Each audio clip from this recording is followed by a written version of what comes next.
আসসালামু আলাইকুম সবাইকে। কেমন আছেন সবাই? আশা করছি ভালো আছেন। আজকে আমি আপনাদের সাথে সিম্পল ভাবে কিভাবে গরুর মাংস রান্না করা যায় বাট বাবুর্চি স্টাইলে।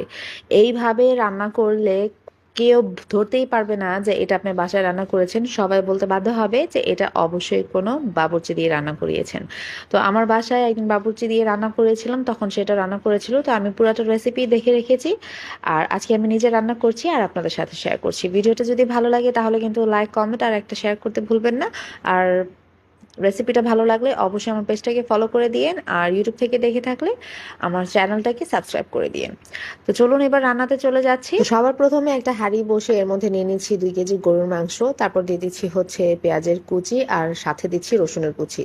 তারপর এখানে দিচ্ছি সব ধরনের গরম মশলা। গরম মশলার মধ্যে এখানে দারচিনি, এলাচ, লবঙ্গ, তেজপাতা, গোলমরিচ, তারপর হচ্ছে জয়ফল, জয়ত্রী সব কিছুই দিয়েছি।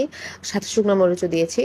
তারপর এখানে দিচ্ছি হচ্ছে আদা রসুনের পেস্ট, আর সাথে দিয়ে দিচ্ছি হচ্ছে সব ধরনের গুঁড়া মশলা। গুঁড়া মশলার মধ্যে এখানে দিয়েছি হলুদ, মরিচ, ধনিয়া, জিরা, তারপর হচ্ছে গরম মশলার গুঁড়া, আর সাথে দিচ্ছি প্যাকেটের যে গরুর মাংসের মশলাটা থাকে সেটা।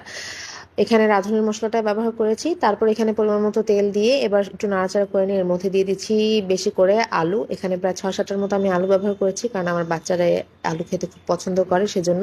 এবার ভালো করে মিক্স করে নিচ্ছি। ভালো করে মিক্স করে নেওয়ার পর এটাকে ঢেকে আমি প্রায় 15 থেকে 20 মিনিটের মতো কষিয়ে নিব।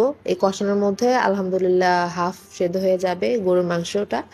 তারপর এখানে পরিমাণ মতো আমি ঝোল দিয়ে দিচ্ছি, প্রায় 3 কাপ পরিমাণ পানি দিয়েছি এখানে। এবার রান্নাটা ঝোলটা যখন বলক চলে আসবে তখন এর মধ্যে আমি দিয়ে দিব হচ্ছে গুঁড়া দুধ। এখানে প্রায় 2 টেবিল চামচের মতো গুঁড়া দুধ ব্যবহার করেছি, আর সাথে দিয়ে দিচ্ছি হচ্ছে 1 টেবিল চামচের মতো ভিনেগার। এবার একটু নাড়াচাড়া করে নিয়ে এর মধ্যে আমি দিয়ে দিব বাকি যত উপকরণগুলো আছে সেগুলা। এবার একটু নাড়াচাড়া করে নিয়ে এর মধ্যে আমি দিয়ে দিচ্ছি আস্ত 2টা রসুন, আর সাথে দিয়ে দিচ্ছি 2টা টমেটো কুচি করে। টমেটোটা এখানে আমি একটা টমেটোকে 4 ভাগ করে কেটে নিয়েছি।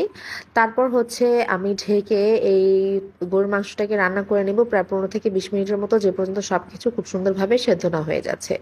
ভালোভাবে সেদ্ধ হয়ে যাওয়ার পর এর মধ্যে আবারও প্রায় 1 কাপের মতো পানি দিয়ে পরিমাণ মতো ঝোল রেখে দিচ্ছি। আর সবার শেষে হচ্ছে যে গরুর মাংসের যে মশলাটা আছে, রেডি যে গরুর মাংসের মশলাটা রাঁধুনির, সেখান থেকে আমি 1 চা চামচের মতো মশলা দিয়ে দিচ্ছি, আর সাথে দিয়ে দিচ্ছি ভাজা জিরার গুঁড়া, আর দিচ্ছি গরম মশলার গুঁড়া ½ চা চামচ করে।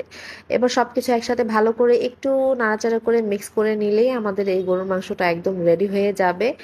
এই গরুর মাংসটা আমরা খেয়েছিলাম নান রুটির সাথে, আর কি যে মজা লেগেছে, ঝোলটা অসম্ভব প্রকারের মজা।